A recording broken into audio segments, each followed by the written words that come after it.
I collapsed at work and was rushed to the hospital in an ambulance. The test revealed that I had a disease and I had to undergo emergency surgery right away. Feeling anxious, I contacted my husband. I'm about to undergo surgery. I think I'll be hospitalized for about a week to monitor my progress after surgery. I thought he would rush to the hospital, but instead he said with a hint of pleasure. A week, huh?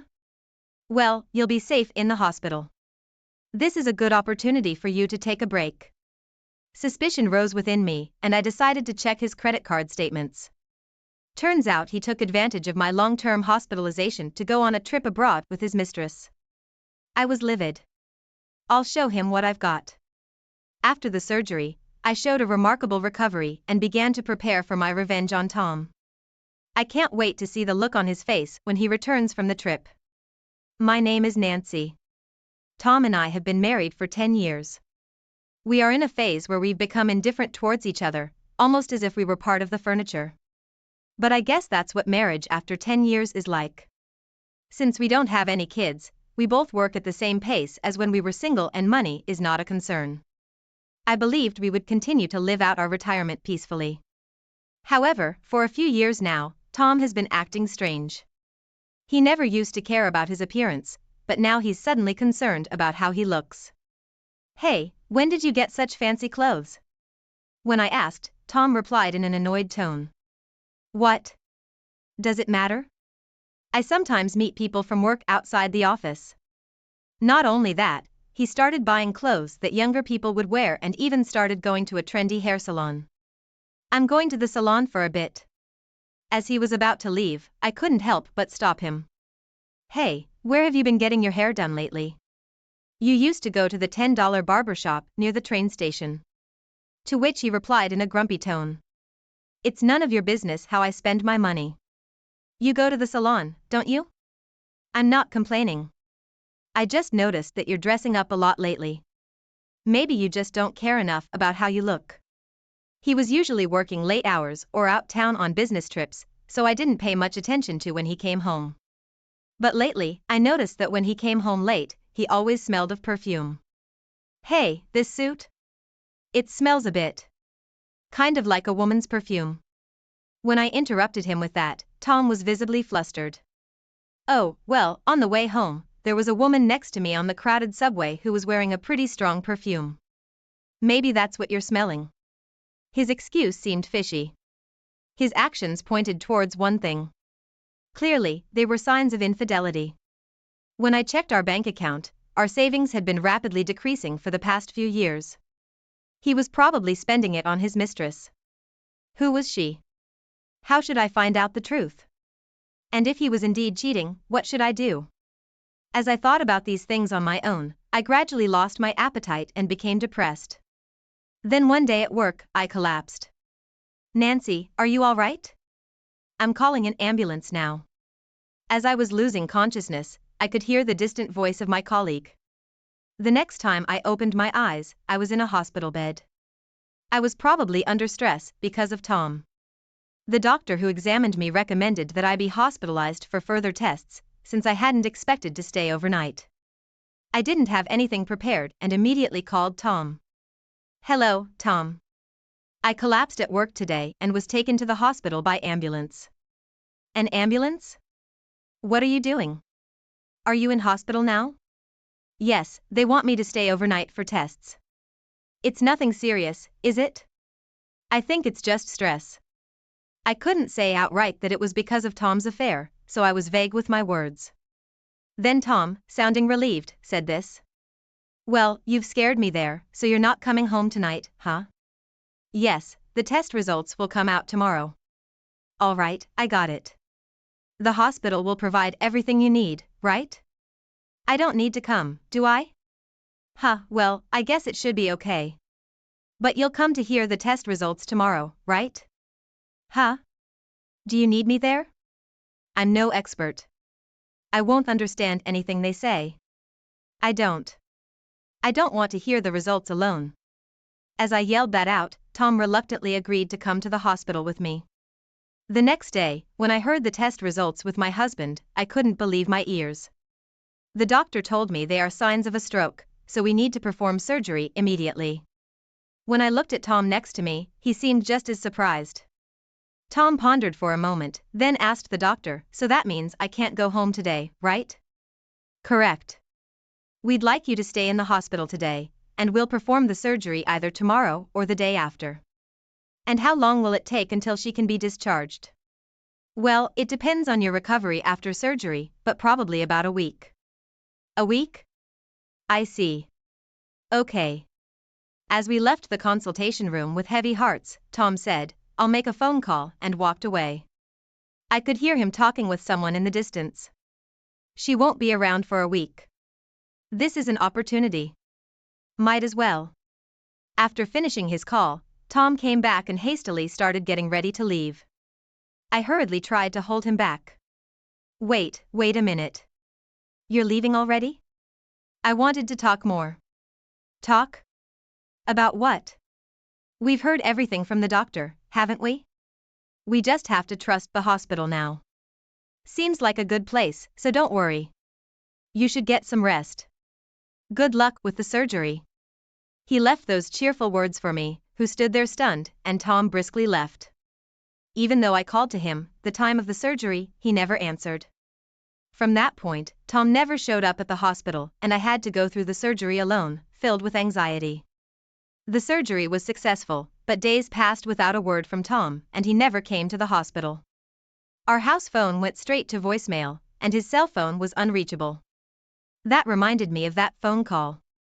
With a bad feeling, I checked Tom's credit card statement online. The statement showed a purchase record of 2 airplane tickets, to Hawaii, no less. While I was anxiously staying in the hospital alone, Tom was enjoying a trip abroad with his mistress. But that wasn't all. Tens of thousands of dollars on designer brands, and dining in high-end restaurants. He'd been spending an amount of money that I'd never dreamt of using, and doing so quite extravagantly. Furthermore, I was able to trace Tom and his mistress's accommodations from the credit card statement, and from there, find her social media. The mistress's social media was chock full of pictures of her and Tom, on dates. She must have been sure she wouldn't get caught. Facing all the evidence, my anger towards Tom bubbled to the surface. I couldn't forgive him. I would retaliate. After surgery, as I lay in my hospital bed, all I could think about was how to exact revenge on Tom. Eventually, I came up with a plan. And after that, I could feel an energy surging from within me that I didn't even recognize. Before the surgery, I was nearly crushed with worry. But now my anger towards Tom had transformed into power.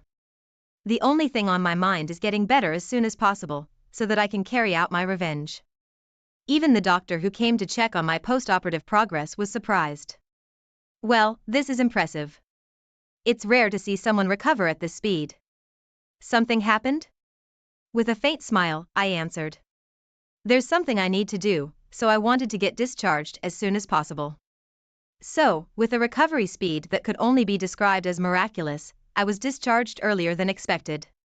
I didn't tell my husband that my discharge date was moved up, and went home alone. There's no point in contacting him if it's just going to go to voicemail anyway. Besides, there's plenty I need to do from here on out. There's no time to rest. I began meticulously preparing for my revenge. The first time Tom contacted me on my cell phone was the day I was originally scheduled to be discharged. "Nancy, I just went to the hospital, and they said you've already been discharged." "Yes, my post-operative progress was good, so I got discharged earlier." "You could have let me know. Seems like your phone was turned off all this while." "Oh, right. I forgot to charge it. My bad. Okay, I'll head home now." An hour later, Tom called me again. "Hey, Nancy, what the hell is going on?" "What do you mean?" "Don't play dumb. Our house is gone." "Oh, you've noticed. I don't need it anymore, so I've cleared the land and put it up for sale. It's in a great location, so I bet it will sell quickly." "What the hell are you talking about? What do you mean you don't need it anymore? That house is our marital property, isn't it? How dare you think you can just sell it off like that?" I didn't expect to hear the phrase, "our marital property," out of your mouth. "What do you mean by that?" "You know, the money in our joint bank account? That's also our marital property, right? I've known for a while now that you've been spending it on your own. Well, there are various circumstances related to my work, you know. Related to work, huh? So going on an overseas trip with your mistress is also part of your job? How? How did you find out about that? You've been careless, haven't you? I can check the credit card statements too, you know. I know about the overseas trip tickets, the accommodation, the restaurants you've been to, and your women's luxury items. I know everything you've spent on your mistress. As I raised my voice, Tom fell silent. I said again, you're the one who started misusing our marital property, aren't you? So I'll be taking the money from the sale of the house to cover what you've given to your mistress so far and for compensation. Compensation? But what about our living situation after selling the house? Don't tell me you're trying to keep living together with me. There's no way I'm not going to divorce a husband who goes on a romantic trip while his wife is in the hospital. Divorce? Wait, it was just a fling. I never wanted to divorce you. You spend more than $10,000 on a fling. If that's the case, I want even less to do with such an idiot. Plus, you prioritized a trip with your mistress over being by your wife's side during emergency surgery. That makes me less than a fling to you. There's no way I could live like this any longer. That's not true. You're my precious wife. Do you think I can believe you now? No matter what you say, I don't want to see your face anymore. I'll be living freely in a new home, so you can do as you like. Go to your mistress or something. Are you serious? You'll regret it. What I regret is the 10 years of married life I've spent with you. You've forgotten that I provided for you these 10 years, haven't you? Provided for me? Don't joke around. The savings you squandered included the money I earned from working, didn't it? Don't get high and mighty after spending it all. Don't you have any sentimentality? Is this how you treat a husband you've been with for years? That's rich coming from you. I'm just throwing your own words back at you. As a kindness, I've put your stuff at the dump, so if you don't hurry, the garbage collectors will take it. That's a lie, right? Damn it. Don't screw with me. I'm done with you. With that, Tom hung up in a hurry. He's probably rushing to the dump right now. When I threw out the large items, I placed the divorce papers on top. Tom should be noticing the divorce papers by now. After saying all that, he's bound to agree to our divorce. While hoping that he would never contact me again, I was about to start a new life. But within a month, I got a call from Tom again. What now? I don't have anything more to discuss with you. With that, I tried to hang up, but I could hear Tom's screaming voice from the other end. Wait, don't hang up. We haven't filed for divorce yet. I'm still your husband. Listen to your husband. We haven't filed for divorce. His unexpected words left me with no choice but to listen to what Tom had to say. What do you mean we haven't filed for divorce yet? Well, after that, I decided to live with her. I've decided to observe a little longer before getting a divorce and remarrying. It was the right decision. Why? She spends money like water. Plus, she says things like, if we're getting married, I want to be a homemaker. Even if we have a ton of savings, it won't be enough if I marry her. I knew that even before you two started living together. I'm surprised you didn't notice her spending habits after you've showered her with gifts. Then Tom said as if he was impressed. I see, Nancy, you're solid. I'm certain from what you just said, you're the only one who can be my wife. Excuse me? Nancy, let's start over. You've just been sick. It must be scary to be alone, right? Is this guy an idiot?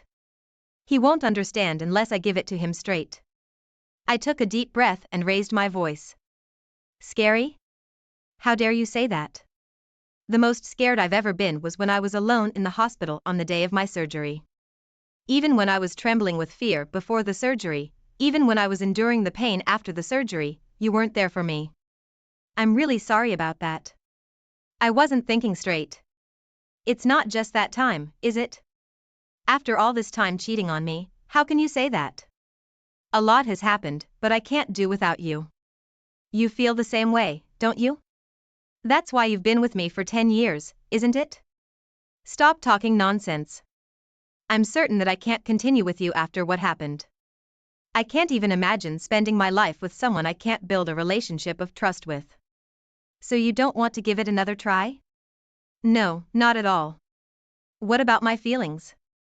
My affection for you disappeared a long time ago. I still have feelings for you as a family member, and I thought we could spend the rest of our lives thanking each other. You've trampled on those feelings. Tom fell silent, and I left him with these final words. But I do have one thing to thank you for. Once I found out you were cheating, I was so angry that I felt like I couldn't afford to be sick. I decided to level that house and sell it before you returned from your cheating trip. What the hell is that? Thanks to you, I was able to recover surprisingly fast. Even the hospital doctors were shocked. It seems like my anger towards you became the motivation to keep going. I'll thank you for that. Nancy, think this is over? No, go to hell with your mistress. Goodbye. Without listening to Tom's reply, I hung up the phone and immediately contacted my lawyer. I couldn't stand postponing the divorce any longer. I intended to fight this legally. I had saved all the evidence of his infidelity and was ready to submit to my lawyer. I was sure the divorce proceedings and the demand for compensation for emotional distress would go smoothly. If I left everything to my lawyer, there would be no need for me to contact Tom anymore. To ensure that I wouldn't get calls from him, I even changed my cell phone number. I doubted he would dare come to my workplace. Even if he did, I had informed my colleagues about the situation. Since Tom's bad reputation was already well known in the office, I believed they would alert me immediately if they saw him and avoid any direct encounters. Everything proceeded exactly as I planned. Tom, after hearing from the lawyer, obediently agreed to the divorce and accepted the demand for emotional distress compensation. As for his mistress, apparently, she had resigned to paying the compensation since she couldn't deny their affair. It seemed she was all ready to remarry Tom once our divorce was finalized, and she insisted on paying her part of the compensation from Tom's savings, treating it as if it belonged to both of them. At this rate, his savings would be drained in no time. He and his mistress seemed set to continue their irresponsible relationship, and I could see that Tom would be in a tough time for a while. Yet, I had no sympathy for him at all. He brought this on himself by cheating with a money-grabbing woman. On the other hand, I managed to rent an apartment of the same size as before, using the money from selling our house and the compensation from the divorce. The fruitless 10 years I spent with Tom won't come back, but now I can live my life without being controlled by him. If I ever remarry, I would make sure it is with someone who values trust. I made up my mind to follow that. The moment I heard the garage door close well past midnight, I knew something was off. Work's been crazy, she said, her words a rehearsed melody. I wanted to believe her, to trust that the mounting hours at the office were just the ebb and flow of project demands. But the seed of doubt, once planted, is a relentless sprout. Dinner was cold, again, I mentioned, keeping my tone neutral, masking the cocktail of frustration and concern brewing inside. Sorry, this new project with Tom is consuming all my time, she sighed, collapsing into the chair opposite me, avoiding eye contact. Tom, her new project partner, was becoming a frequent character in our nightly exchanges, his presence in our conversations overshadowing his physical absence. In an attempt to bridge the widening gap between us, I proposed, how about we take a weekend trip? Just us, no work, no Tom. The idea hung in the air, a frail attempt at rekindling what was being smothered by unspoken tensions. I can't, she replied too quickly, the project deadline is looming. Maybe after. The pattern of late nights became punctuated by her phone lighting up with messages that elicited secretive smiles. Just Tom being silly about the project, she'd laugh off my raised eyebrows. But the unease settled in like an unwelcome guest. Then came the day I found the receipt, a romantic dinner for two, not on any of our recent date nights. My heart sank. It was a project celebration, she explained, her words smooth, practiced. But the celebration didn't include me, and her assurances did little to mend the cracks forming in my trust. Each excuse, each dismissal, felt like a brick in a wall she was building between us. A wall I couldn't see over, couldn't break through. The foundation of our life together, once solid, now felt like shifting sand beneath my feet. It was a Thursday, just shy of 6 p.m., when I decided to surprise Marla at work with dinner from that Thai place she loves. My gut churned with a mix of anticipation and anxiety as I navigated the familiar corridors of her office building, a steaming bag of pad thai and spring rolls in hand. I hadn't seen her workspace in months. Marla's project with the new guy, Jeff, had her burning the midnight oil more often than not. I missed her, missed us. Reaching her office, I knocked, waiting for that bright smile that used to light up my world. Instead, I found her desk, stark and impersonal, missing the collage of our life together that once claimed space beside her monitor. The framed photo from our last vacation, the silly caricature from the state fair, even the little succulent I'd given her for Valentine's Day, all gone. My heart sank. Had I missed a memo on office decor, or was this a message meant only for me? Before I could process further, Marla looked up, her expression a mix of surprise and, was that annoyance? "What are you doing here?" she asked, not unkindly, but with a distance that felt like miles. "I thought we could have dinner together, you know, like old times," I managed, feeling suddenly foolish with my bag of takeout. She glanced at her watch, then back at me, her eyes softening slightly. "I can't, babe, deadline's breathing down my neck. Jeff and I have to work this weekend to catch up." Her words, meant to explain, felt more like a chasm widening between us. I tried not to let my disappointment show. "We haven't really talked in weeks, Marla. Feels like I'm sleeping next to a stranger. Are we okay?" She sighed, a tired, drawn-out breath that seemed to carry more weight than the air it displaced. "I'm just stressed, that's all.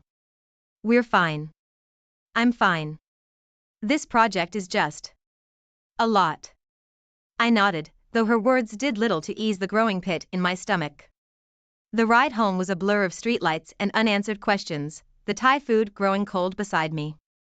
The days that followed were a testament to our crumbling reality. Our anniversary came and went without a whisper from Marla. When I brought it up, she blinked in genuine surprise before mumbling something about losing track of days because of work exhaustion. But the real gut punch came when I stumbled upon her phone, lighting up with a smirk. Marla laughed it off when I confronted her, insisting it was an inside joke about a client. I wanted to believe her, really, I did. But the laughter in her voice didn't reach her eyes, and those eyes, once so warm and open, were now shuttered and cool. Our conversations dwindled to nothing more than necessary exchanges, the warmth we once shared reduced to cold, functional sentences. Each word felt like a brick, building a wall between us that I couldn't scale, no matter how hard I tried.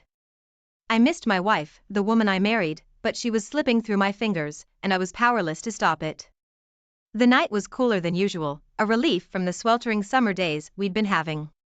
But the chill in the air was nothing compared to the ice forming in my gut as I watched her laugh, her head thrown back in a way that used to be reserved for me. There she was, my wife, with him. They were just entering the lobby of a hotel that screamed guilty pleasures and secret rendezvous. The kind of place we used to sneak off to when life seemed like an adventure waiting to be had, not the silent battleground it had become. I waited until the following morning, the images from last night burning behind my eyes, refusing to be blinked away. The confrontation was inevitable, like a storm that had been brewing on the horizon for months. "I saw you last night," I began, the words tasting like ash in my mouth. Her reaction was immediate and defensive. "Saw me where? What? Do you have me followed now?" The accusation stung, more so because of the disbelief that clouded her features. "At the hotel, with him," I pushed on, needing her to understand the depth of betrayal. Her laugh was sharp, cutting. "You're being ridiculous, why would you even think?" She didn't finish, but the implication hung heavily between us. The days that followed were a blur of denial and confrontation. I found a pregnancy test hidden beneath the bathroom trash, an ominous sign of secrets kept and lies told. "It's not what you think," she insisted, a rehearsed line that did nothing to soothe the growing chasm between us. "It's for a friend," she claimed, but the trust that should have made me believe her was already shattered, ground into dust by doubt and suspicion. Our home, once filled with laughter and warmth, had become a battleground for silent wars and whispered betrayals. The affection she once had for me had cooled into something unrecognizable, leaving behind a shell of the love we used to share. Arguments became our new normal, erupting over trivial things that neither of us would remember the next day. Then, one evening, I overheard her. I miss you, she whispered into the phone, her voice a tender caress meant for someone else. My heart fractured a little more with each word, the undeniable evidence of her affection for him laying waste to any denial she had left. His name became a constant in our conversations, her praise for him a knife twisting with every mention. He's just been so helpful with the project, she'd say, a smile in her voice that hadn't been there when speaking to me in months. An anonymous tip came through, a cowardly text suggesting what I already knew but refused to face. Your wife's affair isn't just rumors, it read, a faceless accuser in a sea of denials. I wanted to dismiss it, to believe in the woman I married, but the foundation of our marriage had crumbled beyond recognition. Then, out of the blue, she suggested we take a break. Maybe some time apart would do us good, she said, her eyes avoiding mine. The suggestion hung between us, a final admission of the distance that had grown too vast to bridge. Each day, the woman I shared my life with became more of a stranger, her heart and affections promised to another. The realization was a slow poison, eroding the remnants of trust and love I clung to. In the end, it wasn't just about discovering the affair. It was about witnessing the slow, painful death of a marriage I thought was built to last. The moment I hung up the phone with my buddy, a sense of foreboding settled in, heavy like a blanket of fog. He had said, "Man, just keep your eyes open. You need more than a gut feeling before you confront her." Easy for him to say. Not living in a house where every laugh from her phone felt like a punch to the gut. It didn't take long for things to escalate. She started coming home late, her explanations vague and her patience thin whenever I asked where she'd been. Just out with friends, she'd say, her voice laced with annoyance as if my concern was the real inconvenience. Then I stumbled upon it, a hidden social media account, a secret window into a life I was no longer a part of. There she was, in photo after photo, cozying up to him, her coworker, with captions that didn't leave much to the imagination. My heart didn't just sink, it plummeted. Confrontation was inevitable. What is this? I demanded, holding up my phone to her face, her secret life displayed in bright pixels. But she was unyielding, anger flaring in her eyes. You're paranoid, she shot back, turning the blame around on me as if I was the one tearing us apart. It wasn't long before I found more, hotel bookings and plane tickets for two. When confronted, she spun a tale of surprises and future plans, but refused to let me see any more details. You just have to trust me, she insisted, a plea that felt more like a slap, considering the circumstances. Trust, however, was a ship that had already sailed and sunk. Driven by a desperation I couldn't name, I did something I never thought I'd do. I took one of her prenatal visit documents and sent it off for a paternity test. The results came back like a verdict in a trial I didn't remember signing up for, non-paternity. The child she was carrying wasn't mine. Each discovery, each lie, was a thread unraveling the life we had built together. Yet, with every thread pulled, I felt not just the unraveling of our marriage but the disintegration of the man I thought I was, trustful, loving, but now, just a spectator in the demolition of his own happiness. The numbers didn't add up. Staring at the joint account statement, my stomach churned. Her spending had spiraled out of control, and when I'd ask, her explanations were as thin as the paper in my hands. Just some things for the house, she'd say, avoiding eye contact, her voice a little too casual. I started to feel the distance not just in our home, but among our friends too. It was subtle at first, a cancelled dinner here, an unreturned call there. Then, the avoidance became unmistakable. Our once close-knit group seemed to dissolve overnight, leaving me stranded on an island of whispers and sideways glances. Everything okay with you guys? They'd ask, their eyes darting away too quickly. Something was amiss, and it was clear they knew more than they let on. The betrayal hit a new low the day she slipped up, calling me by his name. Can you pass the salt, David? There was no David in our lives, except for him, her coworker. The silence that followed was deafening, a gaping void where our relationship used to be. Her apology was mumbled, insincere, a band-aid over a wound too deep to heal. I needed the truth, no matter how much it would hurt. So, I planned a fake business trip, a ruse to catch her in the act. The pain of booking that hotel room just a few blocks from our home, knowing I'd use it as a stakeout to watch my own wife, was indescribable. And there it was, the undeniable proof I'd dreaded but expected. From the shadows of my rented anonymity, I watched them together, laughing, touching, a display of affection so public, so carefree, it was as if our vows meant nothing. The image of them together seared into my memory, a brand marking the end of what we had. I confronted her the moment I returned, the evidence laid bare. Her confession came amidst a storm of tears and blame. "Yes, there's someone else, but you were never there for me emotionally," she cried, as if her betrayal was somehow my doing. Her words were daggers, each one aimed with precision at my heart, turning the blame on me, making her infidelity seem like a desperate act of someone seeking solace. That night, the truth of our crumbling marriage lay exposed, raw and bleeding. Her affair, now out in the open, shifted something fundamental between us. What hurt wasn't just the infidelity, but the realization that our love, once unbreakable, had been reduced to ashes, with her blaming me for the fire. The night air felt heavy, laden with the kind of silence that precedes a storm. We sat across from each other, two strangers tethered by years of shared history, now unraveling. Her next words shattered the silence like glass. "I'm pregnant," she said, her voice a whisper of the woman I used to know. The weight of her admission sank deep, anchoring itself to my very soul. "It was a mistake," she added, her eyes pleading for understanding I wasn't sure I had left to give. The revelation sent ripples through the fragile remains of our marriage.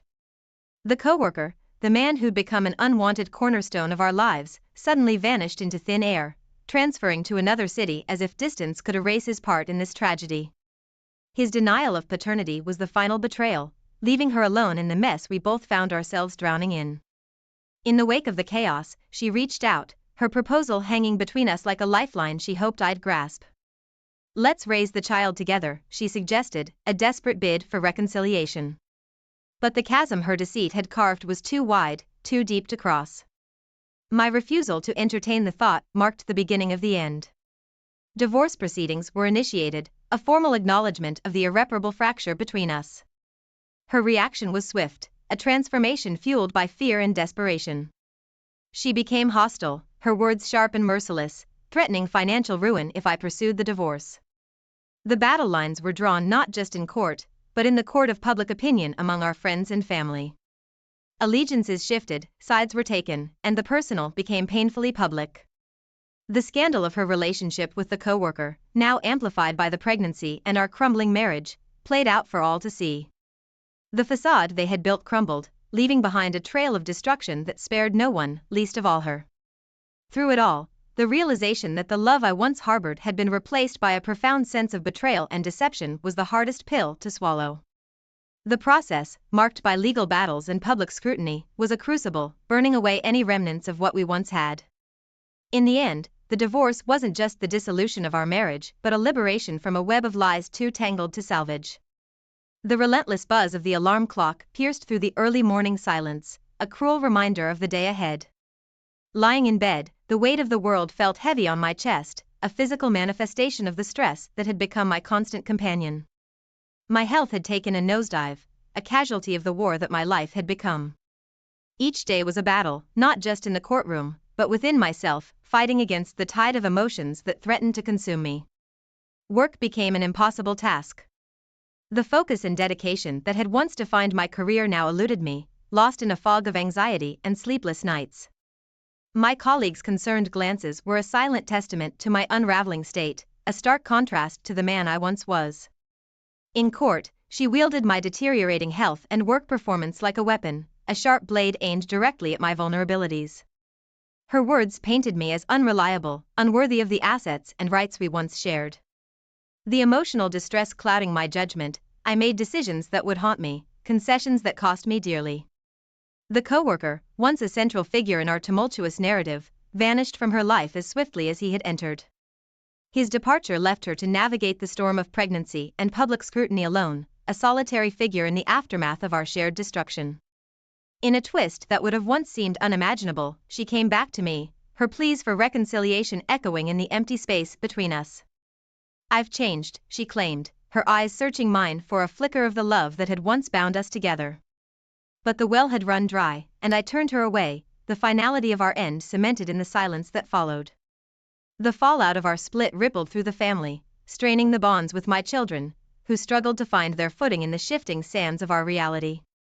Their pain was a sharp reminder of the collateral damage, innocent bystanders in a war they never asked to be part of.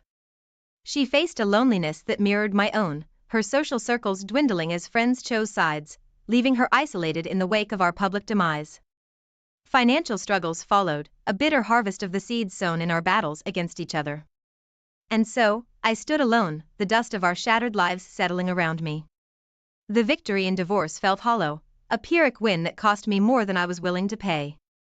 Surrounded by the remnants of the life we built, the loneliness was a tangible thing, a constant reminder of the price of revenge. In the quiet moments, the truth whispered to me, a bitter pill swallowed in the dark. My quest for justice had led me here, to a place of regret and solitude. The realization of my downfall was a cold comfort, the understanding that in seeking to right the wrongs, I had lost not just my wife and the life we shared, but a part of myself that I would never. This story is called P.I. Exposes Cheating Wife. I am a 50-year-old businessman that owns and operates a retail business in my hometown. Except for the 4 years in the U.S. Marines, I have never left this area. My last year in the Marine Corps, I met and married Paula. After my discharge, Paula moved with me back to my hometown. I then started working for the man that taught me this business, and about 15 years later, sold it to me. The first few years, Paula was also working at a local bank as a bank teller. Even though I had 2 large loans, both of us did okay. We were paying for our home, and I alone was paying off the loan I used to buy the business. During the years, Paula and I were married. She gave us 2 beautiful children. I really came to love Paula. She was a fantastic cook, and even though she worked 40 hours a week, always kept the house clean, and my dinner was always on the table. After my daughter was about 10 years old, Paula started having some medical issues, and had to have a hysterectomy. For some reason, this caused Paula to go into a deep depression. As I look back at that time, I can see Paula was never the same after that. Paula also started to get angry a lot. She would jump on my son and daughter for nothing. I was at work when my son, then 13, called me. He stopped by a friend's house for about 30 minutes one day, and his sister got worried about him. So, she called her mother, then Paula jumped on my son later, after she got home from the bank. I am an avid outdoorsman. I love to hunt and fish. I also love to flip tin, looking for small things like lizards and snakes. One day, I got a bit careless, and a large copperhead was about a foot from where my hand was, and he bit me on my finger. I was close to my car, and the man that was with me drove me to the hospital. It was determined that I received either a dry bite, or a very small dose of venom was injected. I was given some medication and told to watch my finger for swelling.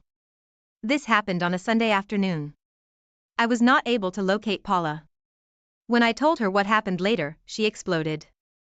I was just numb, and decided to drive about 15 miles to the interstate, where some nice hotels were, and checked in. The next day, I checked out and went directly to work. When I got there, my son called, and said Paula had left just after I did, and had not come back home. He and my daughter were still at home. Because it was a Monday, my kids did not have the money to pay for their meal cards at school. I went directly home, got both my kids, and took care of the money. By this time, I was no longer numb, I was pissed. I drove to the bank and discovered Paula was not at work. I had to go back to my business, because it was Monday, and there were some things that had to be done my 2 employees could not do. So, I went on about my day, and after a while, pushed Paula out of my mind. I closed my business and headed home. I did not see Paula's car in the driveway, but the kids were at home. Then finally at about 8 p.m., Paula drove up. She spoke to the kids and headed toward our home office, and I just slammed the door in her face. To her credit, Paula knew I was not in a good state of mind. I had already fed the kids and myself, so Paula made a sandwich and went to our bedroom. I slept in the guest bedroom, and that next morning, I noticed Paula was giving me wide space. Never once did she say I am sorry. My kids to this day tell me she did not apologize to them either. Then one day, about a week later, Paula suggested we separate and wanted me to move out. I told her I was not moving out, and that if anyone moved, it would be her. That was the day I drove into Richmond, Virginia, and found the family law attorney. She listened to my story and gave me some advice. First was to record everything while you are alone with her. Then speak to the kids and make sure they are not being traumatized. She also told me that she had a high suspicion Paula was cheating on me. Then she said she had a private investigator who was a retired federal agent and was very good at his job. She told me what her firm's billing rates were, and I was okay with it. Then she told me the private investigator will call me at my workplace, and he is going to need some information about my wife. I met with him and had the information the attorney said he would need. By this time, Paula did start staying with a friend from work, but made it clear that was her house and that she was going to hire an attorney to get me out of it. So, for the next 3 weeks, I woke up every morning, wondering if that night would be my last night in the house. I got up, fed my kids, and got them off to school. Then one day, my attorney called me and said the private investigator had found what we needed, and she wanted me to come by her office. So, we made an appointment for 2 days later. As luck would have it, I was served divorce papers. So, I took the papers to the attorney and she laughed a bit and said, "My wife has a huge surprise coming. I see the photos the private investigator took of Paula with her AP. To this day, I have no idea what he did for a living or where he worked. I just knew his name was Kurt. There were photos of him and Paula walking into hotels.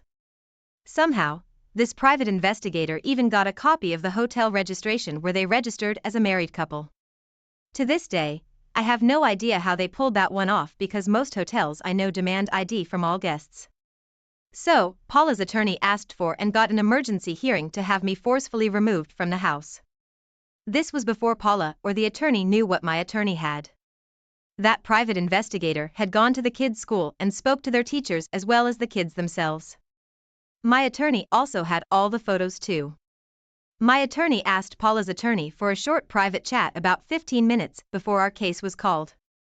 When they walked out of that room, Paula's attorney did not look happy and she told Paula they needed to talk as soon as possible because she did not want to go into court today.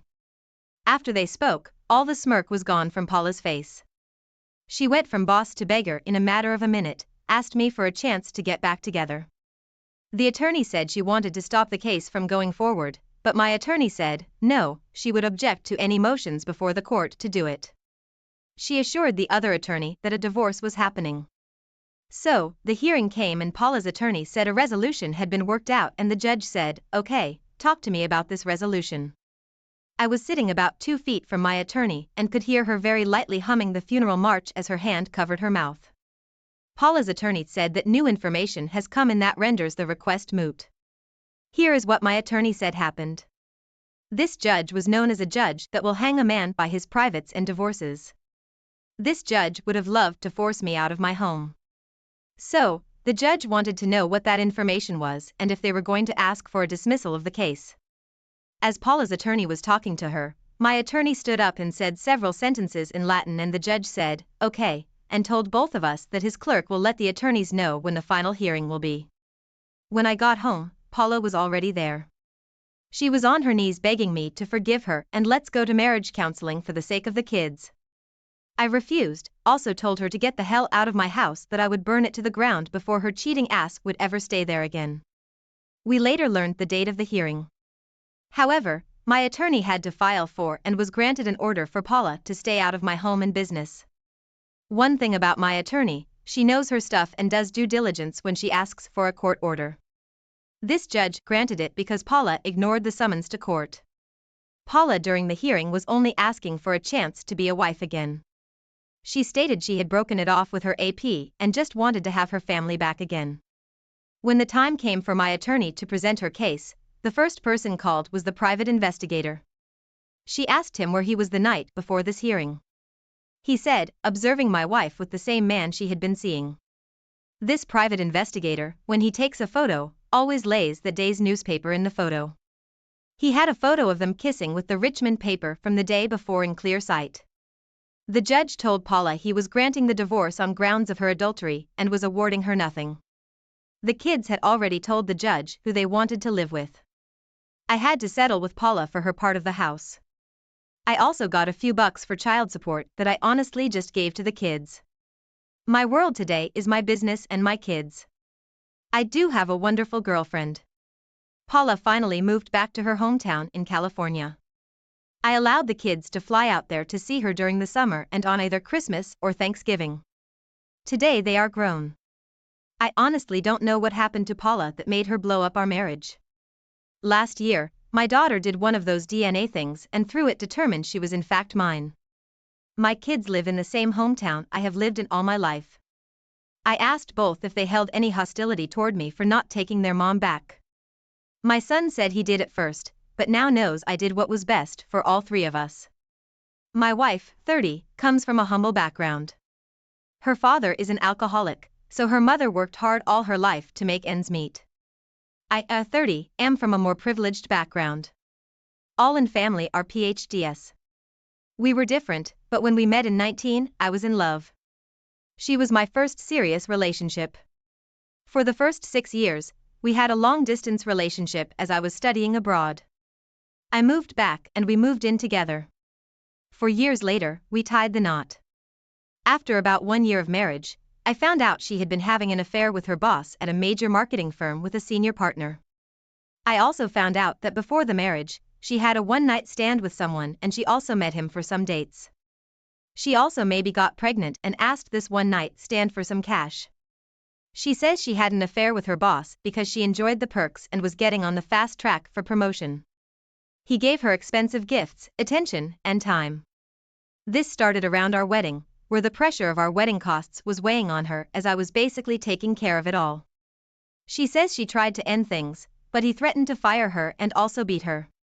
Then said he would commit suicide. The physical violence was frequent with her boss. Her boss came to our home often and comes to many of our social engagements. She always told me that her boss doesn't have friends and she was just getting some brownie points. I bought this. I am such a fool. I even suggested to her to go with her boss to a business meeting outside the city because he is a terrible driver and could do with some company. What's crazy about this is that I am actually way richer than her boss. I have given her every single ounce of freedom. She can take money. No questions asked. She is not enjoying work. She can work at our business. Although I always encouraged her to be independent. I had actually helped her get this job. I paid for her college and basically all her expenses since the start. Best part, I encouraged her to go and talk to management as it would help her. She went and said hi to this guy because of that. She meant everything to me. She says she was happy in our marriage. I certainly was. My faith in her was so enormous that I ignored every sign. Our sex life was great. She says she never did this for sex. I have lost my future. I worked my ass off to grow our business after the COVID impact, and here she was accepting luxury gifts that I consider pocket change. Although I'm a simple man, I rarely spend on myself and I spend time on clean water projects in Africa, but it's true. I didn't buy things for her mostly because I thought she can buy whatever she wants with her card. And also because I was working all the time. Also her fling mentioned above from a prior marriage. She texted him recently and had been having many flirtatious messages. She used to cook for her boss. She messaged him things like she wanted to be with him at night. And she did message him once or twice expressing concerns that she thought he was leaving her. After D-Day, our worlds have collapsed. She has quit her job and says she has become suicidal. She swears she tried to get out, but couldn't. And she hates this guy. She is asking for forgiveness.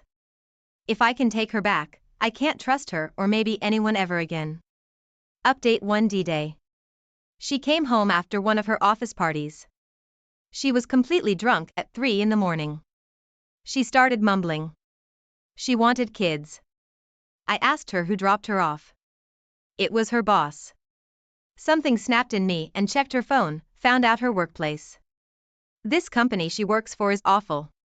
I just Googled and found out that I'm 2018. They laid off all senior management due to workplace harassment. And then someone in 2022 filed a case saying no action on her complaint. AP, he is in his mid-50s and fat, quite an ugly dude. Honestly, she has brought him to our house many times. She has taken me to his house many times. She has introduced him to all our friends. She always said it was because he is lonely and doesn't have friends. The extent of his visits were so much that even when I thought something was fishy, I would think who could be that stupid. My father just told me after D-Day that he had told my mother that I was probably approving of this open marriage. He just couldn't believe it that I didn't suspect anything. Her response after D-Day: accepted divorce, accepted to file lawsuit for workplace harassment. Quit her job, though she needs money, and is suicidal to a point that her family doesn't even let her use the bathroom with the door closed. She is remorseful and her family is too. She apologizes to me on an hourly basis, asks for forgiveness and a chance to prove she can change. She is asking me what she can do to make up for this. However, due to the magnitude of her betrayal, I am not considering any form of reconciliation, but it's hard on me to stay firm. Clues: during the one-year-long affair, I have to admit she has asked for psychiatric help and has told me she has severe depression. I never understood the gravity of this and procrastinated on it. She has Googled on topics of how to end things. She has asked me multiple times to help her find a job. Again, I never understood the severity, so she definitely was going through something, but at the same time, she has sent texts to him like she is missing him. It's not that she had an escape in her AP. She was having a full-blown toxic relationship parallel to ours. Parallel lives. If you read her messages to him and then to me, you will see night and day with him. It's like a stupid teenager fighting and passionate and crazy with me. It's like calm, happy, and a loving wife. I am telling you, we had a happy marriage. This is what makes this so devastating. At one point, she is messaging him frantically to come pick her up. And she is messaging me at the same time, reminding me of some chores and that we have still not formally applied for a marriage license. In my opinion, and I am not a therapist, he just needs to cut his losses. If this man doesn't have any children with this woman, he needs to get out and fast. What additional signs do you need that this woman is a complete disaster? She had a one-night stand and continued to go out with her one-night stand and possibly gotten pregnant. And now she is messing around with her boss. Man, come on. Women like this are a complete waste of time and your— The moment I clicked play on the CCTV footage, my life flipped from mundane to a full-blown crisis. I installed those cameras because of the break-ins down the street, never imagining they'd unveil a break-in of a different kind, a betrayal. Julia had been working late a lot, or so she said. Community events, extra shifts at the library, her reasons were endless. I believed her. Why wouldn't I? But, then, her phone started acting like a top-secret document, always on silent, always just out of reach.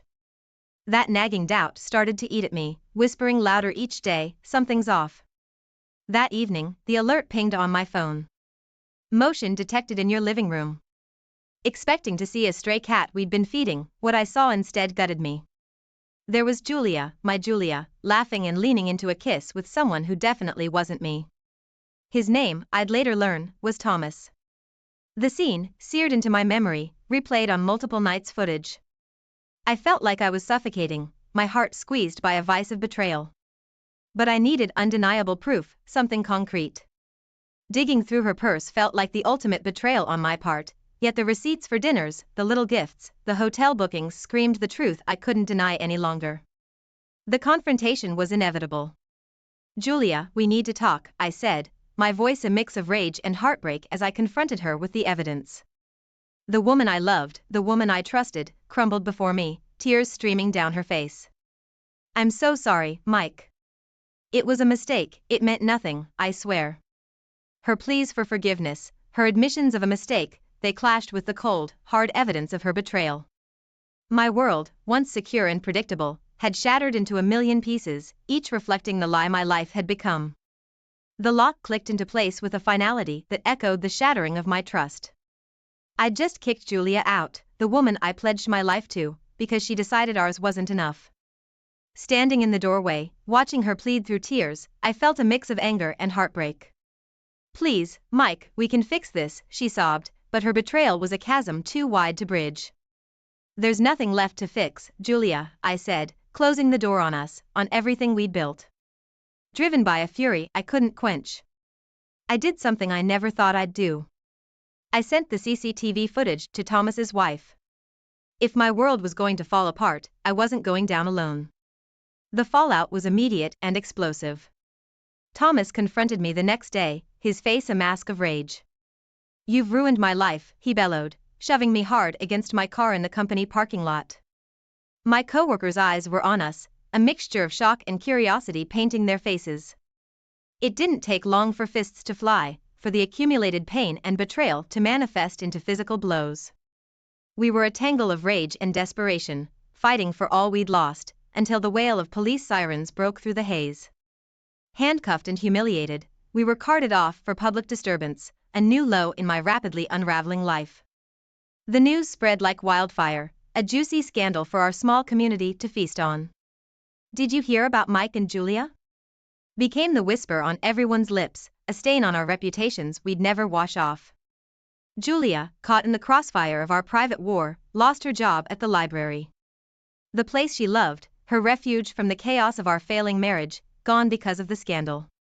Sitting in that cold, sterile police station, it hit me, my quest for revenge hadn't just hurt Julia and Thomas, it had obliterated the remnants of the life I once knew.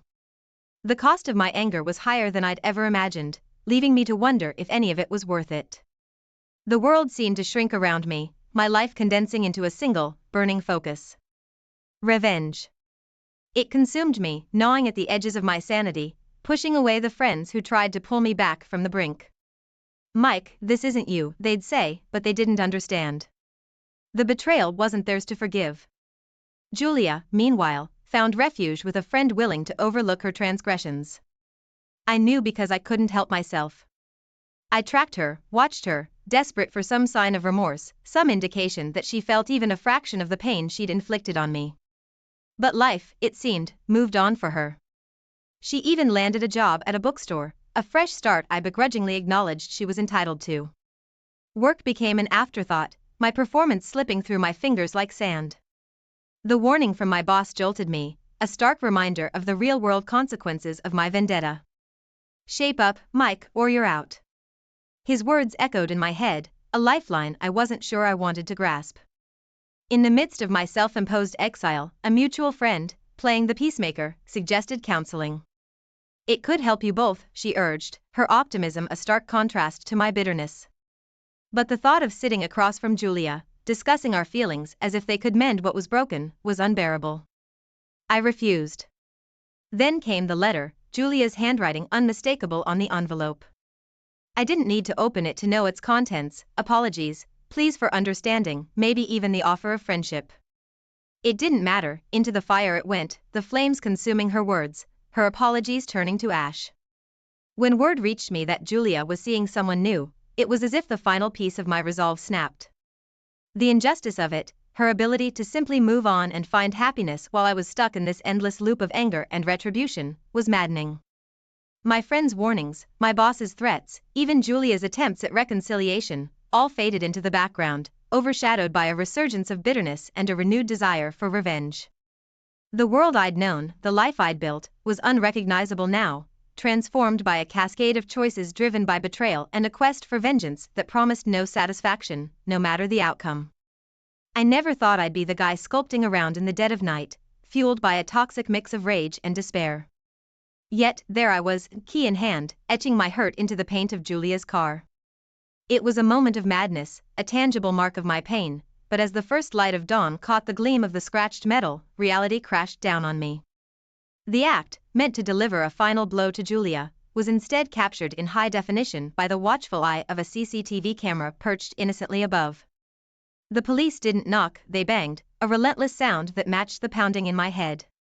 Handcuffed and hauled away, I realized this was more than just a rock bottom, it was a new, unimaginable low.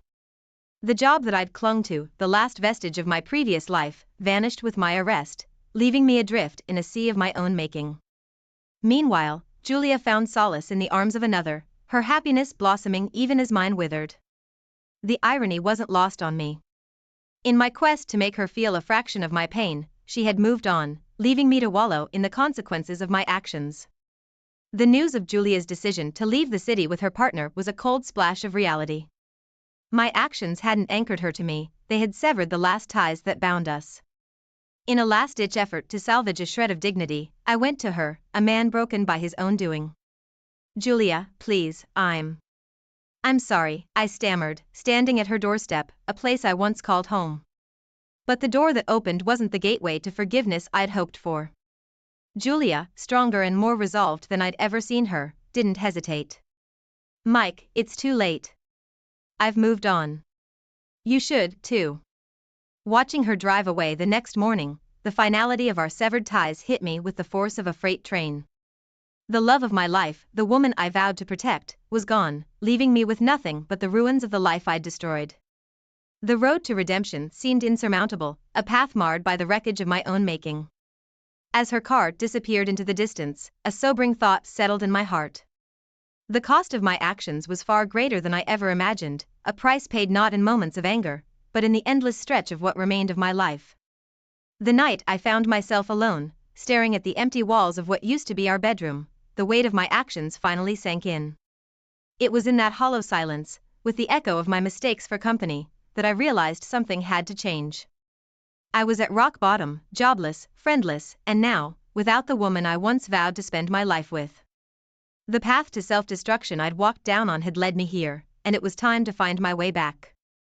I started therapy the following week, a decision that felt like admitting defeat but ended up being my first step towards redemption. Sitting in that small, too bright room across from a stranger who promised nothing but a safe space to unravel, I began to unpack the anger, the loss, and the myriad of emotions I'd bottled up. It wasn't just Julia's betrayal, I found myself admitting out loud, the words tasting bitter but necessary. I played a part in our downfall, too. Reconnecting with old friends proved harder than I anticipated. The phone calls were awkward, the apologies stumbled and often met with silence.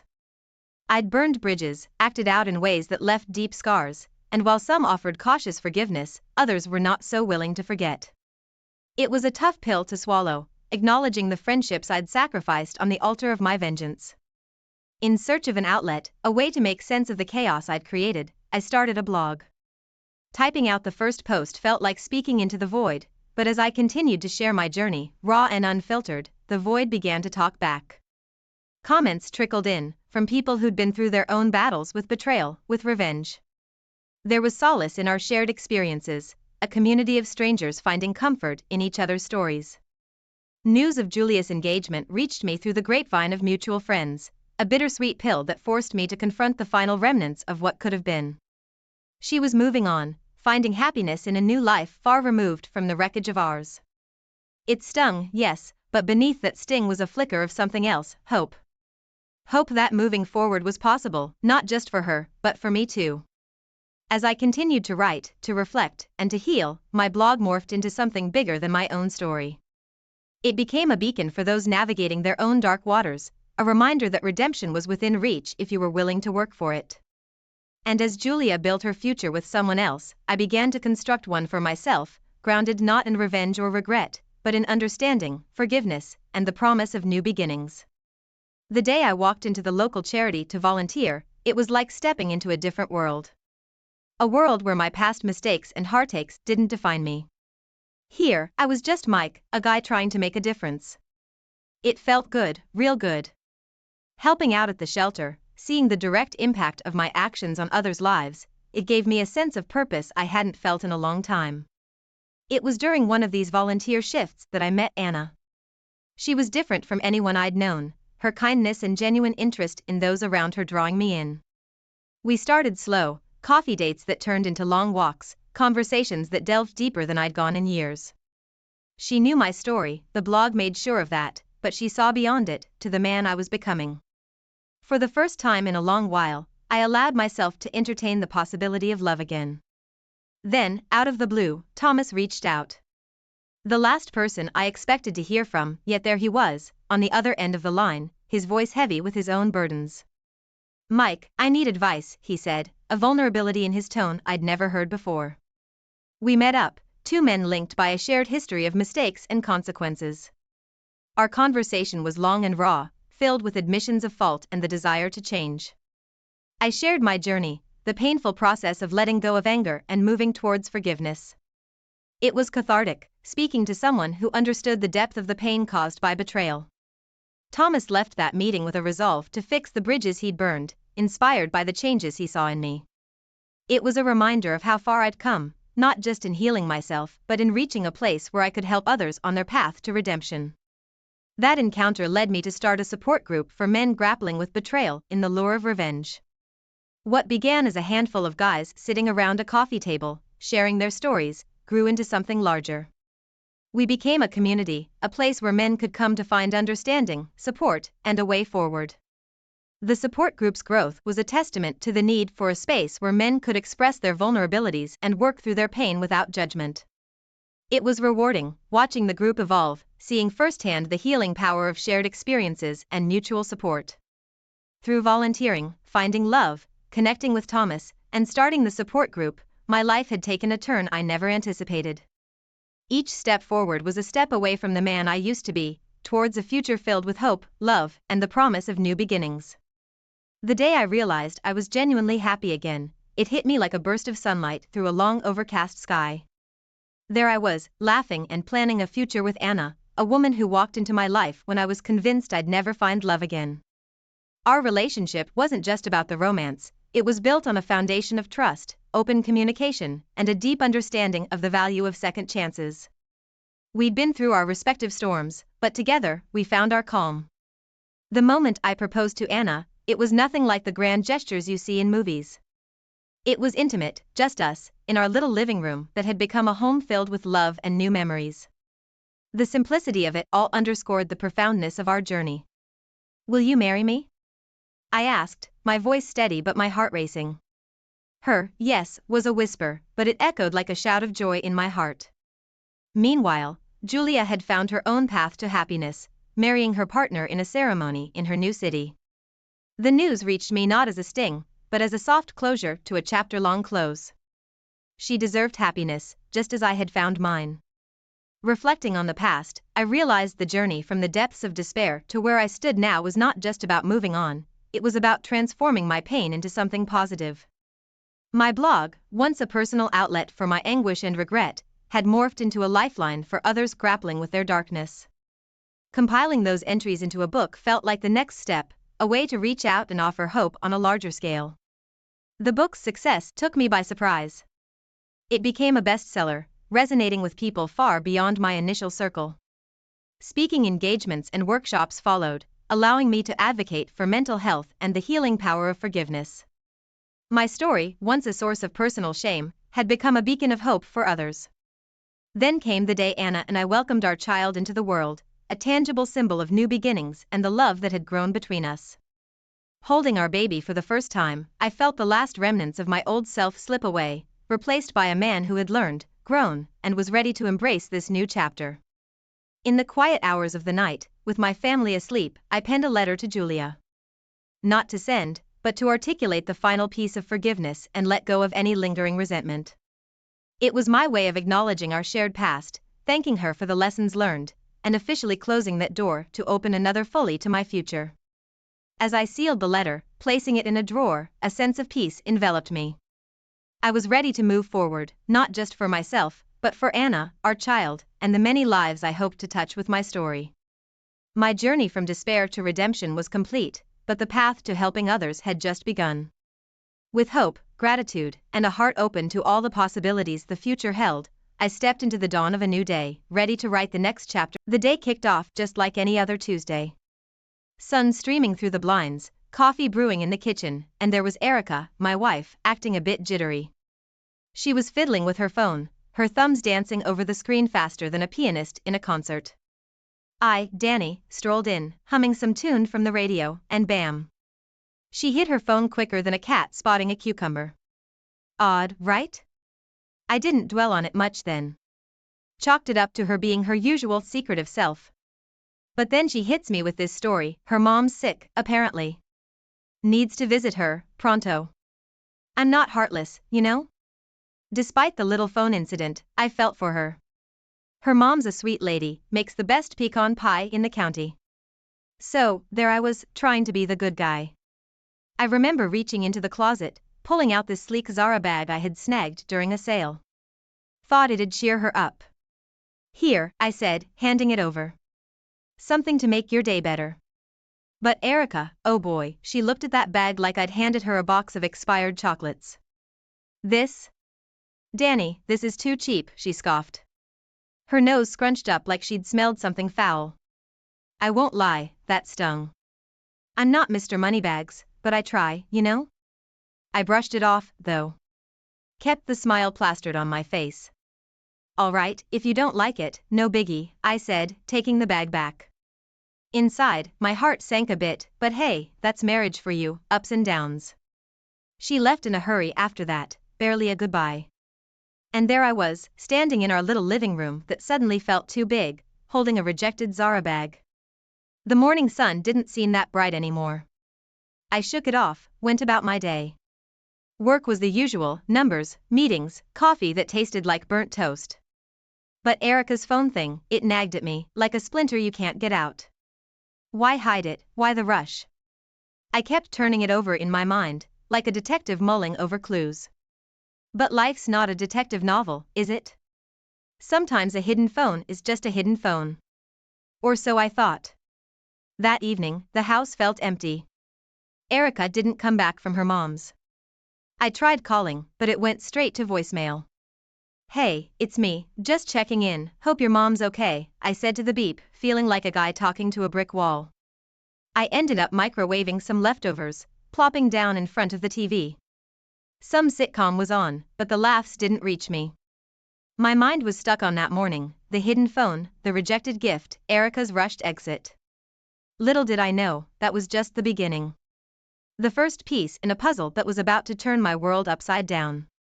But hey, that's a story for another chapter. For now, it was just me, a cold plate of spaghetti, and a whole lot of questions. So, let me paint the picture for you. It's evening, right? I'm back from a day of what felt like endless spreadsheets and mind-numbing meetings. I'm thinking maybe Erica's back, maybe we'll have a decent chat, you know? But man, was I in for a ride. The moment I step in, it's like I walked into a storm.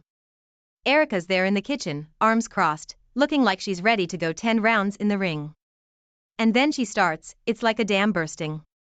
All about how I promised her the moon and the stars, a better life, the whole shebang. But here we are, same old, same old. Her words, man, they cut deep. She's going on and on about how I'm stuck in a rut, how I'm not living up to the big dreams I sold her when we first met. You said things would change, Danny, she says, her voice dripping with disappointment.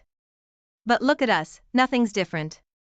I'm there, standing with my coat still on, feeling smaller by the second. It's tough, you know? Hearing your own wife doubting if you'll ever amount to anything. It's like every, not yet, and, soon, I've ever said has been piling up, and now the pile's toppling over. I try to get a word in, maybe calm the waters. Erica. I'm trying, you know I am, I say. But it's like talking to a brick wall.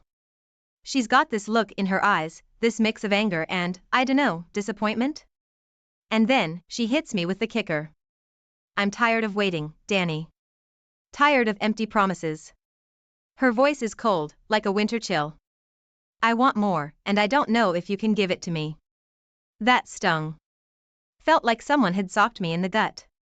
I'm standing there, words stuck in my throat, watching the woman I love question our entire life together. It was one of those moments, you know? Where everything you thought was solid starts to crumble. The rest of the night was this awkward dance. We're in the same room, but miles apart. Dinner was a silent affair, the clinking of cutlery the only sound. I wanted to say something, anything, to bridge the gap. But what do you say when it feels like your whole world's been flipped upside down? I hit the sack early, pretending I was tired. But truth be told, I just wanted to escape, even if it was just into sleep. Lying there, staring at the ceiling, Erica's words kept replaying in my head. Doubt, frustration, disappointment, and nasty cocktail to gulp down. Little did I know, this was just the tip of the iceberg. The first cracks in a dam about to burst. But there I was, clueless, hoping maybe sleep would wash it all away. Spoiler alert. It didn't. Alright, so buckle up, 'cause this is where things take a wild turn. It's a few days after that clash with Erica, and I'm still reeling, right? Then I stumble upon this bombshell, Erica's got a secret. And not the good kind. I'm at home, doing my usual after-work routine, you know, changing into something comfy, thinking about what to scrounge up for dinner. That's when I find this fancy-looking business card on the floor. It's got this name, Reggie, in flashy letters, and some website I've never heard of. Looks high-end, the kind of card you'd expect from a guy who wears suits worth more than my car. Curiosity gets the better of me.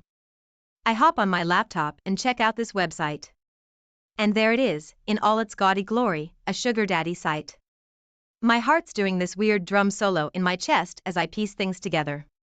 Erica's been meeting this Reggie guy, some loaded dude who's probably got more money in his wallet than I make in a month. Later that night, Erica waltzes in, all smiles and giggles. She's carrying shopping bags that scream, expensive.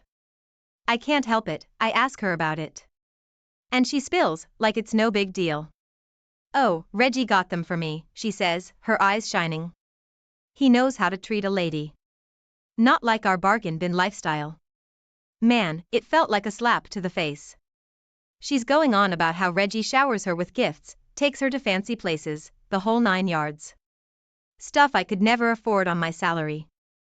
I'm standing there, trying to process this, while she's comparing me to Mr. Moneybags. It was surreal, you know? My wife, talking up another guy, flaunting his wealth like it's some kind of scorecard. Each word she said was like a punch to my ego. I'm trying to stay calm, but inside, I'm a mess. How did we get to this point? When did our life turn into some twisted soap opera? I remember lying in bed that night, staring at the ceiling, thoughts racing. Erica's asleep next to me, but it's like she's a million miles away. I'm trying to figure out what to do, how to feel. Angry, betrayed, sad, it's like a tornado of emotions, and I'm smack in the middle of it. This whole Reggie thing, it's more than just about money or gifts. It's like a mirror, showing me how far apart Erica and I have drifted. And the worst part? I didn't see it coming. I thought we were doing okay, but apparently, I was living in a dream world. So there I was, lost in thoughts, in a bed that suddenly felt too big. Erica's words about Reggie echoing in my head, a reminder of a reality I wasn't prepared to face. But hey, that's life, right? Full of surprises, some good, some like a punch in the gut. Before we dive into the next chapter of this roller coaster story, I've got a small favor to ask. If you're enjoying this tale of love, adventure, and unexpected twists, how about showing some love? Hit that like button to let me know you're on board. It's a simple click for you, but it means the world to me. It's like a virtual high five, telling me to keep the stories coming. And hey, why stop there? Go ahead and hit subscribe too. Trust me, you don't want to miss what's coming up next. Okay, so this is where things get a bit wild. Remember Reggie, the sugar daddy extraordinaire? Turns out, the guy's not some random rich dude. He's actually my buddy, part of a crazy scheme I cooked up. Yeah, you heard that right. Danny's got a sneaky side, too. Let me take you back a bit. A couple of weeks before all this drama unfolded, I stumbled upon some texts on Erica's phone. Not your everyday, hey, how's it going? Kinda texts, but the kind that makes your stomach do backflips. Flirty stuff, you know? And they weren't from me. That hit me hard, like, really hard, I didn't want to believe it. Erica and me, we've had our ups and downs, but this? It felt like a whole different ballgame. I needed answers, but confronting her head-on? That was risky. She'd just deny everything, probably. So, enter Reggie. The guy's been my friend since high school. We've been through all sorts of stuff together. Failed exams, bad dates, you name it. I tell him about the texts, my suspicions, and before I know it, we're hatching this plan straight out of a spy movie. The idea was simple. Reggie pretends to be this wealthy guy from a sugar daddy site, woos Erica, and we see how far she'd go. He was perfect for the role, guy's got this charm and swagger that could sell ice to Eskimos. Plus, he's a pretty good actor. Won the lead role in our high school play once, remember that like it was yesterday. I won't lie, it felt weird. Setting up my own wife? But the doubt was eating me up inside. I had to know if Erica was really stepping out on me. So, Reggie sets up his profile, throws in some photos of him looking all dapper and rich, and bingo, he's in the game. And Erica fell for it. Hook, line, and sinker. She starts meeting Reggie, thinking he's this big shot who can give her the high life. Meanwhile, I'm getting the play-by-play from Reggie. Every lavish gift, every fancy dinner, he tells me everything. Sitting there, hearing about my wife going out with another man, even if it was my friend, it was tough. Like swallowing a bitter pill. Every detail Reggie shared was a jab to my heart, but I had to keep up the act, had to know how deep the rabbit hole went. Those were some long nights, let me tell you. Lying in bed next to Erica, knowing she's living this double life. It was surreal, like watching a movie where you know something the main character doesn't. Except, I was the main character, and the movie was my life going off script. But there it was, the truth laid bare. Erica, caught up in Reggie's web, blind to the fact that it was all a setup. And me? I was the guy behind the curtain, pulling the strings, hoping that somehow, this would all make sense in the end. But life's not a movie, is it? There's no guarantee of a happy ending. Alright, so here we are at the big showdown, the moment of truth. My heart's pounding like a drum in a rock concert, you know? I've got this whole script planned out in my head, ready to confront Erica with everything I know. I remember it was a Thursday evening. Erica walks in, all casual like, no idea the storm that's about to hit. I'm there in the living room, the TV's on, but I might as well have been on a different planet. My mind's racing, thinking about how to start this whole confrontation thing. So, I just blurted out. Erica, we need to talk. Classic line, right? Her face changes, like she knows something's up. But she plays it cool, sits down, and hits me with a casual, "What's up, Danny?" Then I lay it all out. The texts I saw, Reggie, the sugar daddy website, everything.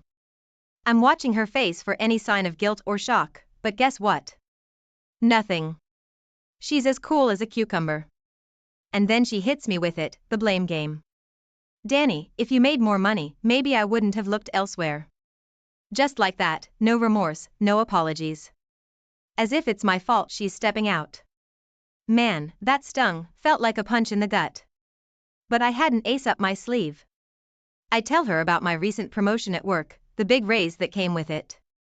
I'm talking serious dough, the kind that could change our lives. Her reaction, her eyes light up, like she's just won the lottery. Really, Danny? That's amazing, she says, all excited. But to me, it's too little, too late. It was clear as day, her regret wasn't about the cheating, it was about missing out on the cash. The room felt smaller then, the air thicker. I'm standing there, realization dawning on me. This wasn't about love or our marriage. For Erica, it was all about the money. I tried to keep my cool, but inside, I was a whirlwind of emotions. Angry, hurt, betrayed, you name it. This was the woman I married, the one I thought I'd spend my life with. And here she was, more interested in my wallet than our relationship. It was a harsh truth to swallow. The woman I loved, the one I shared my dreams in bed with, was a stranger. A stranger who cared more about dollar signs than the vows we took. So, there we were, in the middle of our living room, the truth hanging between us like a thick fog. And me? I felt like a guy who'd just woken up from a dream, only to find out the nightmare was real. The confrontation ended with more questions than answers. Erica, with her newfound interest in my finances, and me, realizing that maybe this marriage was built on sand. It was a tough pill to swallow, a reality check I never saw coming. Here's where the roller coaster hits the peak, folks. After that showdown with Erica, my mind's made up. It's like a switch flipped inside me. I can't be with someone who's all about the cash, who sees love as a transaction. It's not me, never has been. So, I'm standing there, heart pounding, and I say it. Erica, it's over. I can't do this anymore. My voice is steady, but inside, I'm a mess. It's one thing to think about ending your marriage, it's a whole other ballgame to actually say it out loud. She looks at me, her face a mix of shock and disbelief. You're joking, right, Danny? She says, laughing it off. But I'm dead serious. No, Erica, I'm not. Us. It's not working. I tell her about the new place I've got lined up. A small apartment, nothing fancy, but it's mine. A fresh start, a place to rebuild from all this mess. She's still not buying it, thinks I'm bluffing. You wouldn't leave me, she says, a hint of panic creeping into her voice. But here's the thing, I'm done playing games. Done with the lies, the deceit, the whole charade. I need to be true to myself, and that means walking away from a relationship that's turned toxic. Erica's face changes then, it's like the reality of it all finally hits her. She starts bargaining, pleading. We can work this out, Danny. Think about all the good times. But it's like she's talking about a different marriage. The one I remember's been marred by lies and betrayal. I'm packing my stuff, and it's surreal. Each shirt, each book, each random knick-knack, they're all pieces of a life I'm leaving behind. Erica's watching me, and I can see the wheels turning in her head. She's realizing this is really happening. It's a weird feeling, you know? Walking away from the life you've built with someone. There's this mix of freedom and loss, excitement and sadness. But deep down, I know it's the right move. I can't be with someone who doesn't value me for me, who sees my worth only in dollar signs. The apartment's small, but it's a breath of fresh air. No more tiptoeing around, no more secrets and lies. Just me, my thoughts, and a chance to start over. The first night there, I'm sitting on a second-hand couch, pizza box on the coffee table, and I realize. This is it, the first day of the rest of my life. It's scary and exhilarating all at once. Leaving Erica, starting anew, it's a leap into the unknown. But sometimes, you've got to close one door to open another. So, there I am, in my new place, a mix of emotions swirling inside me. But one thing's clear, I'm moving forward, on my own terms. It's a revelation, a turning point. And I'm ready for whatever comes next. So, we're nearing the end of this crazy ride, and let me tell you, it doesn't get any less wild. There I was, settling into my new pad, boxes still half unpacked, when who shows up? Erica, and she's not the confident, money-focused woman I'd seen lately. No, she's a mess, tears streaming down her face, voice shaky. It's like a complete 180. She's standing there in my new living room, which still smells like fresh paint and hope, and she's pleading. Danny, please, I made a mistake. I didn't realize what I had until I lost it. Her words are pouring out like water from a broken dam. All apologies, promises to change, the works. But here's the thing, it felt off. You know when you're watching a movie, and the actor's performance just isn't hitting the mark? That's how it felt, like she was playing the part of the remorseful wife, but I wasn't buying a ticket to that show. I'm standing there, leaning against my new, not-so-stylish kitchen counter, just listening to her. Part of me, that old part that loved her, wanted to believe it. Wanted to think that maybe, just maybe, we could fix this train wreck. But then, the new me, the me that's been through the emotional ringer, he's shaking his head. He knows better. Erica, I finally say, cutting through her river of words. It's not about giving you another chance. It's about being true to myself. And the truth is, I can't trust you anymore. My voice is calm, but firm. It's like I'm hearing myself from outside my body, and I sound like a guy who's finally got his act together. She stops then, her sobbing pauses, and she looks at me. Really looks at me, maybe for the first time in a long time. And I see it, the realization in her eyes. She sees that I'm not the same Danny who'd bend over backward to make her happy, regardless of how she treated me. The air in the room shifts. It's heavy, filled with all the things we never said, all the things we hid from each other. And in that moment, I knew. I knew that walking away was the right choice. She stayed for a bit, trying to salvage what was left of our marriage. But it was like trying to glue back a shattered vase. Even if you put it back together, the cracks will always show. And our marriage? It was cracked beyond repair. Eventually, she left, the door closing softly behind her. And there I was, alone in my half-empty apartment, surrounded by the echoes of our last conversation. It was sad, sure, but it was also freeing. Like I'd just shed a weight I'd been carrying for too long. That night, I sat on my balcony, looking up at the stars, a cold beer in my hand. And I felt at peace. The kind of peace you feel when you've made a tough decision, but you know it was the right one. Erica's desperate plea, it was a closing chapter. A necessary end to a story that had run its course. And me? I was ready to start writing.